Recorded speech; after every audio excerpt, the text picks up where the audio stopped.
Good morning, Mr. Brian Fowler. I'm coming to you from the parking lot behind me there, Willis Knight in Piermont, where 6 months ago I was on the second floor in the operating room about to receive a brand new hip. Fortunately for me, I had one of the top surgeons in the country.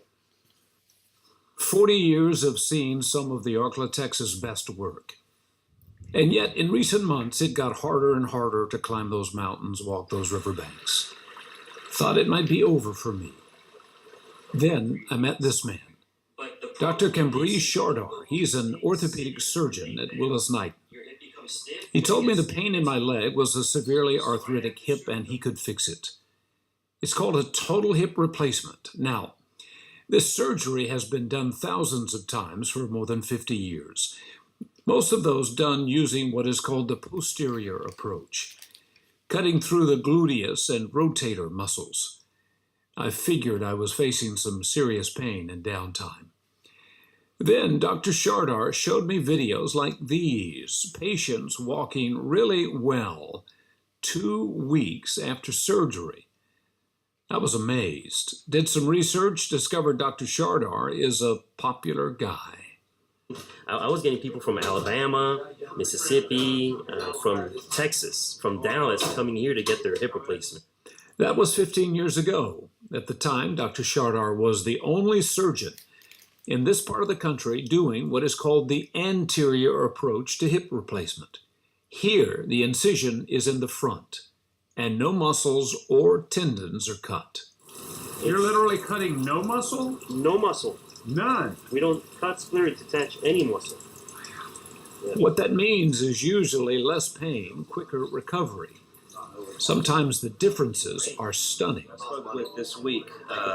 One had an anterior approach by Shahrdar, and the other one had a posterior approach by another physician. One guy was, the anterior approach was playing golf again in 10 days. The posterior approach was playing golf again in 3 months. So if you were having a hip done... Anterior approach. Simple story. All I know is what happened to me. A few hours after surgery, I'm walking. The next day, I'm home and ready to get better. I've already put my pants on by myself. Now I'm putting my shoes on. A little sore, yeah? Check that out. 24 hours. Day 2. Walking my girl. Day 4. Raking the yard. How about that? Day 5, my first trip to the gym. Now, nothing below the waist, of course, but I'm still pretty proud of my 21st century hip. 2 weeks, I'm back for a checkup. Dr. Shahrdar is happy with what he sees. So all that looks good. And this should last how long? You know, in people over age 65, studies show that there's a 90% chance it will last 20 years. 20 years, okay. I'm planning on taking mine to the grave. A month out, I'm doing leg presses and body squats, something I have not done in more than a year. And already planning trips to walk those country back roads and stand on those mountain tops and alongside my beloved Mountain Fork River. But not without the help of a talented doctor who says he never gets tired of giving people back a lot more than just a hip. Makes me feel real good inside. And I don't go out and broadcast it or share with anybody, but that's something I feel inside, almost a spiritual thing for me.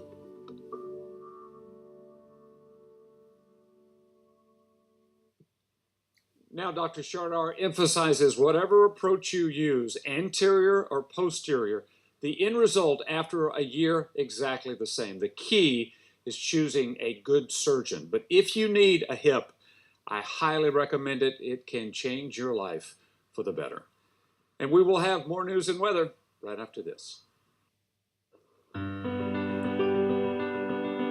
Hey, good morning, everybody. Rick Rowe coming to you from the second floor, Willis Knight in Piermont. That's today's surgery. Well, that's surgery right back there where 6 weeks ago I was headed to get a total hip replacement. It has changed my life. I wanted to share the story with you. First of all, this is what I have inside me now. That's a stem. It's titanium, and that will be inside me, hopefully, until I leave this earth. Wouldn't that be something? That's what I hope happens. This is the guy that did it, Dr. Cambize Shahrdar. He's one of the country's foremost hip surgeons. He also does knees. Show the folks very quickly what you did to me. So this is the new device, the stem and the ball. This is a model of the pelvis and the femur, which is the hip. And basically what we did is we made an incision in the front of the hip here. We did not cut, split, or detach the muscle. We then dislocated the hip, resected the femoral head and neck, reamed the pelvic bone to put in the acetabular shell, which is this implant that goes into the pelvis. And then we broached the femur, so we put the femoral implant inside. And then basically that's the procedure. It takes about 40 minutes. 40 minutes, and I can tell you what, it changed my life, took away pain, and now I can do things that I haven't done in years. It's an amazing thing. Now, there are two ways of doing this. You might watch the story that I did earlier to fully understand that, but one of them is posterior from behind, the other is anterior from the front, and you have been one of the foremost surgeons in terms of the anterior approach. Tell me why. The reason being is because of the ability for the patient to recover after surgery. And the biggest difference is in the first 3 months, when you're going through the front, it's much easier on the patient. Yes. So there's less pain, quicker recovery time. That's correct. And in fact, what convinced me to do this was I saw a video of people walking down the hall, a hall just like that, at 2 weeks. I couldn't believe it. So the advantage is, one more time, 30 seconds to this procedure. The posterior procedure, there are some other complications. Well, if you have the posterior approach after the surgery, you have to follow these hip precautions, and that restricts the patient to certain movements they have to avoid in order to prevent their hip from popping out or dislocating. And if that happens, that's a bad deal. It is. Okay. I can just tell you all I know is about the anterior approach, and I'm very, very happy with it. Great guy, by the way, and again, has done over 2,000 of these hip replacements, and one of the foremost hip replacement surgeons in America. If you want more information, there he is, Dr. Cambize Shahrdar, Willis Knight. Nate Luana, back to you. I hope it's a long time before you need one of these, but if you ever need one, body parts are starting to hurt. I hope this now. guy's. Well, let me tell you what, this is a great guy. By the way, he's from Miami, but again, we're so glad to have him right here in Shreveport. And we're also glad you're feeling better as well, Yeah, Rick. You're part of absolutely. the big part of the team here. We're thinking about you, buddy. You look young and you act young, and now you feel it. So that's what we're happy about. Certainly. Yes, amen. All right, time right now 5:48. And welcome back, everybody. Rick Rowe coming to you from the second floor, Willis Knight in Piermont. Surgery. I headed down that hallway about 6 weeks ago, headed for a brand new hip and in many ways a brand new life. This is the device that is inside me now, my new left hip. And there's the guy that did it. I love him. Dr. Cambize Shahrdar. He's one of the foremost surgeons in the country, done over 2,000 hip replacements. Very quickly, just show the folks what you put inside me, doctor. This is an implant made out of titanium, and it has a bearing with metal or ceramic with plastic.